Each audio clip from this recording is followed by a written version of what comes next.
সহজ।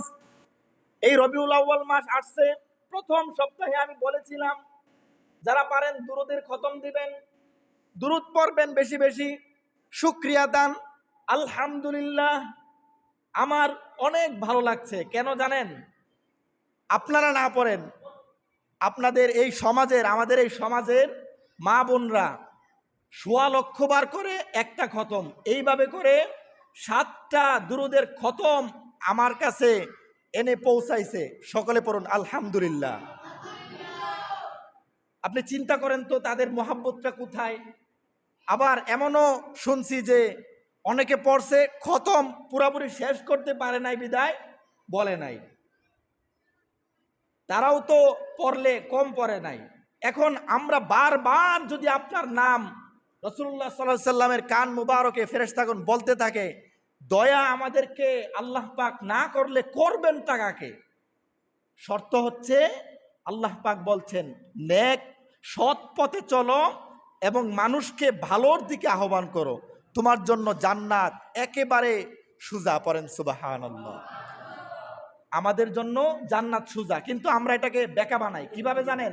একটু বেশি বৃষ্টি যখন হয়, মসজিদ খালি, আজান হয়, মুসল্লি নাই, মসজিদ খালি থাকে। একটু বৃষ্টি হলেই, বৃদ্ধ মানুষের কথা বাদই দিলাম, যুবক যারা আছে তারা তো, বৃদ্ধরা তো 2 পাও কবরে চলে গেছে এই ভয়ে অন্ততপক্ষে আসে, কিন্তু যুবক যেগুলো আছে এগুলোর মনের মধ্যে একটু ভয় হয় না যে চলে যেতে হবে?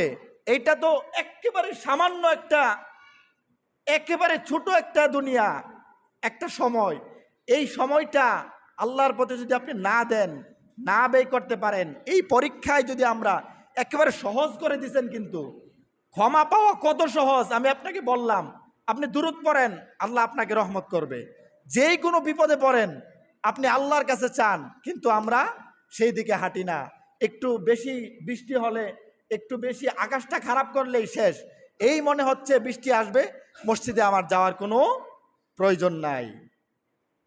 এইভাবে যদি চলেন আল্লাহর রহমত কিভাবে হবে? আবার বিপদে পড়লে বলবেন হুজুর একটু দোয়া করেন। দোয়া কবুল হয় না তখন যখন আপনি গুনাহ করবেন, আবার এটার অনুশোচনা যখন আপনার মধ্যে থাকবে না। আমরা গুনাও করি, এর কোনো অনুশোচনা যে গুনাহ করতেছি আমাদেরকে ক্ষমা চাইতে হবে, তাওবা করতে হবে, এই অনুশোচনা যখন আমাদের ভিতর থেকে হারিয়ে যায়, তখনই একের পর এক বিপদ। আল্লাহ পাক ডাকেন, বিপদ মানে কিন্তু বিপদ না, বিপদ মানে নিয়ামত। বিপদ দিচ্ছেন, আসো আমার কথা স্মরণ করো, আমার দিকে ফিরে আসো। রক্ষা করার মালিক কে? কথা বলেন কে? আল্লাহ। আল্লাহ আপনাকে হেফাজত করবে, কিন্তু এই বিশ্বাস আমাদের অন্তরে, মাথায় কোনো জায়গায় নাই। এই মাইন্ডসেটটা আমরা তৈরি কোনোভাবেই করছি না, করতে পারতেছি না। কেন? কারণ একের পর এক গুনাহ করতে করতে, আল্লাহর হাবিব সাল্লাল্লাহু আলাইহি ওয়াসাল্লাম বলেন, মানুষ যখন একটার পর একটা অপরাধ করেই যায়, গুনাহগুলি অন্তরের মধ্যে একটার পর একটা কালো দাগ পড়তে পড়তে যখন অতিরিক্ত হয়ে যায়, তখন কিছু মানুষের অন্তরের মধ্যে আল্লাহ পাক মোহর মেরে দেন। তাদেরকে আর আল্লাহ বিপদও দেন না, তাদেরকে আযাবও দেন না। তারা যেই পথে আছে ওই পথেই চলতে থাকে। এমন মানুষ দুনিয়ায় আছে না নাই?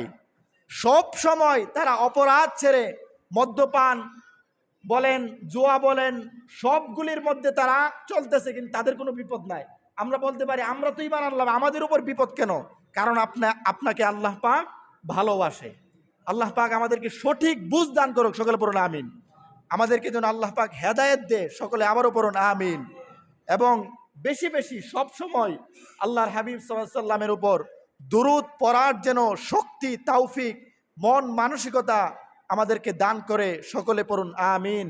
ওয়া আখিরু দাওয়ানা আনিল হামদুলিল্লাহি রাব্বিল আলামিন। যারা সুন্নত পড়েন নাই,